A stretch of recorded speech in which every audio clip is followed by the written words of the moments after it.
नमस्कार। चलिए आज एक सफर पर निकलते हैं, एक ऐसी जगह जो सिर्फ एक शहर नहीं बल्कि एक एहसास है। हम बात कर रहे हैं भगवान जगन्नाथ की नगरी पुरी की, एक ऐसी दुनिया जहां रहस्य और आध्यात्मिकता एक साथ बसते हैं। देखिए, हम सब अपनी दुनिया को साइंस और लॉजिक के चश्मे से देखने की कोशिश करते हैं, है ना?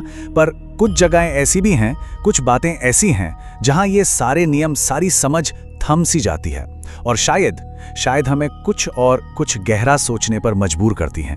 तो सवाल ये है कि क्या ये सिर्फ अनसुलझी पहेलियां हैं या फिर ये इशारे हैं, कोई संदेश? चलिए आज इन्हें सिर्फ रहस्य नहीं बल्कि भगवान का संदेश मानकर देखने की कोशिश करते हैं।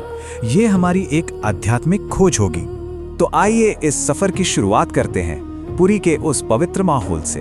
हम अपनी यात्रा मंदिर के आसपास की हवा से शुरू करेंगे, क्योंकि यहाँ तो हवा भी अपनी एक अलग कहानी सुनाती है। चलिए सबसे पहले बात करते हैं यहाँ के पवित्र वातावरण की, हवा में जो फुसफुसाहटें हैं उनकी।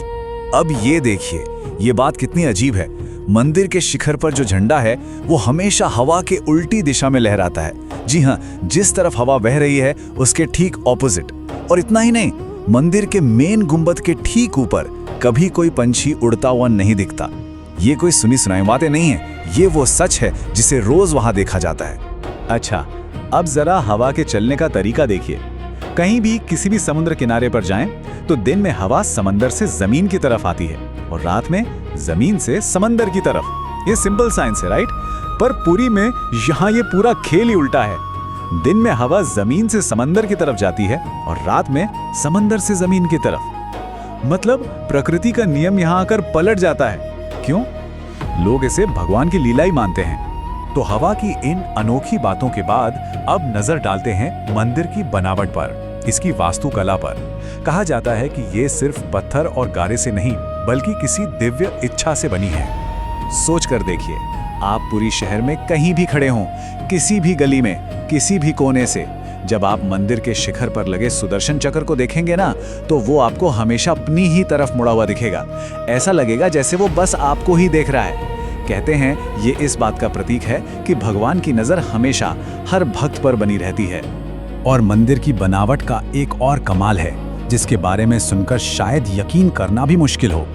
ये बात सचमुच हैरान करने वाली है कि मंदिर का जो मुख्य गुंबद है उसकी परछाई जमीन पर कभी पड़ती ही नहीं। दिन के किसी भी वक्त कोई परछाई नहीं। अब ये कोई बेहतरीन आर्किटेक्चर का कमाल है या फिर ये भगवान का दिव्य तेज है जिसकी कोई परछाई होती ही नहीं? ये सवाल बस वहीं हवा में तैरता रहता है। चलिए अब मंदिर के और करीब चलते हैं, इसके मुख्य दरवाजे तक। एक ऐसी दहलीज जहां बाहर की दुनिया का सारा शोर अंदर की शांति में घुल जाता है। हम बात कर रहे हैं सिंह द्वार की, जिसे लायन गेट भी कहते हैं। और अगला चमत्कार बस यही होता है। आप सोचिए, आप गेट के बाहर खड़े हैं, समंदर की लहरों का जोरदार शोर कानों में आ रहा है और जैसे ही आप एक कदम अंदर रखते हैं, बस एक कदम, आवाज गायब, पूरी तरह से सन्नाटा। और फिर जैसे ही एक कदम वापस बाहर रखते हैं, शोर फिर से लौट आता है।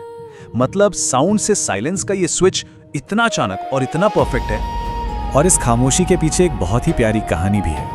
कहते हैं कि भगवान जगन्नाथ की बहन सुभद्रा माई चाहती थी कि मंदिर के अंदर उनके भाइयों के घर में पूरी शांति हो, और बस उनकी ये इच्छा पूरी हो गई।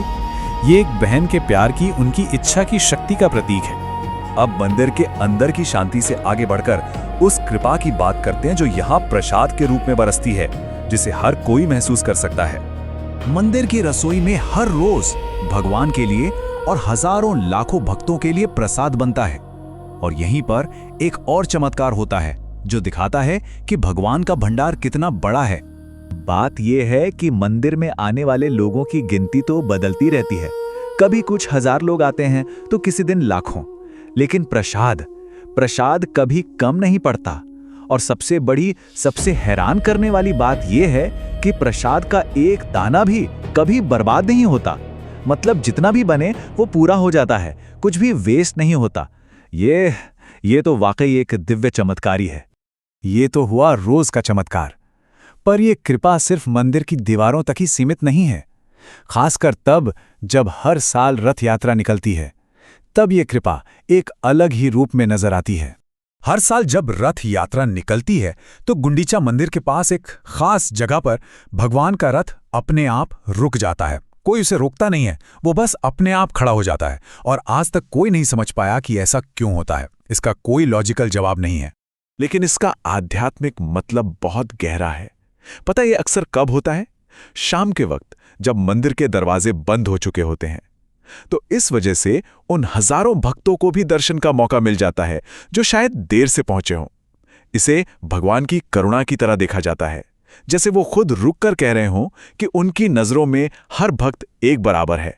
तो हमारी इस यात्रा के आखिर में हम इन सब बातों को सिर्फ समेटेंगे नहीं, बल्कि एक सवाल पर छोड़ेंगे, एक सोच जो शायद इस सफर के बाद भी हमारे साथ रहे। वो हवा के विपरीत लहराता झंडा हो, या वो गुंबद जिसकी परछाई नहीं बनती, सिंह द्वार की वो अलौकिक शांति हो, या फिर वो रथ जो अपने आप रुक जाता है। ये सब चीजें हमें ये नहीं बताती कि यहाँ लॉजिक नहीं है, बल्कि ये बताती हैं कि यहाँ कृपा है, भगवान जगन्नाथ की मौजूदगी का एहसास है। और यहीं पर एक सवाल उठता है, अगर एक पवित्र जगह पर ईश्वर की कृपा के इतने साफ इशारे मिल सकते हैं, तो हमारी अपनी जिंदगी में, हमारी रोज की भागदौड़ में वो कृपा कहाँ और कैसे मिल सकती है? ये एक सवाल है जिस पर हम सब सोच सकते हैं और अपनी अपनी आध्यात्मिक खोज को जारी रख सकते हैं।